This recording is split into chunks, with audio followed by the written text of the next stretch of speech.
So picture this. I'm in a meeting with my boss about my next promotion, and all I could feel is complete and utter unadulterated dread. Not excitement, not gratitude, not even like anticipation, just complete dread. And I'm sitting there thinking, if I don't even want the job I have now, why am I even considering moving up? You know, that was the moment I realized I couldn't lie to myself anymore. So I got off that meeting and I called somebody super close to me. And all he did was list every single reason that I should take the job, all the benefits of the promotion, having the title change, the money, all the stuff that I already thought about. And in my opinion, it was actually super counterintuitive and not helpful. So I just let him talk. I let him get his stuff off. You know, when you talk to somebody, you just letting them get it off. Not agreeing, not disagreeing, just letting them talk. So I'm just sitting there, just knowing in my body, in my heart, in my spirit that none of this is for me. And none of it was landed because it wasn't what I actually wanted. And that feeling almost of numbness, emptiness, just like feeling like you're off, that's the feeling I want you to pay attention to in your own life.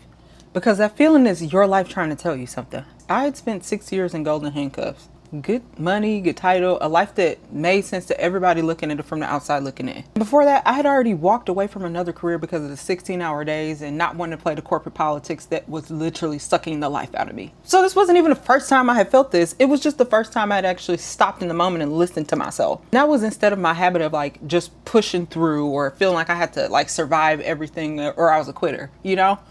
But this time, instead of pushing through, I asked myself one question. Why do I feel so off about this? And then I asked myself the harder one. What do I actually want? What is a life that actually feels good to live? What does it feel like for me? And that was a question that I had to sit with for some time. But once I figured out that, and I actually sat with myself and gave myself time to think about constructively what I want for me, I started to build towards that with intensity. It's been real step by step, but I'm still building towards that now. Maybe it's a job, maybe it's a relationship, maybe it's a life that looks perfect to everyone else but still feels hollow to you. But I do want to tell you that if you're feeling that quiet dread, don't ignore it. Instead, sit with it and ask yourself the hard question. Oh, okay. That's one way to do it, because the life you want is still available to you. You just have to be willing to start charting it step by step. Save this if it hit and tell me what's one thing in your life you've been ignoring that feeling about.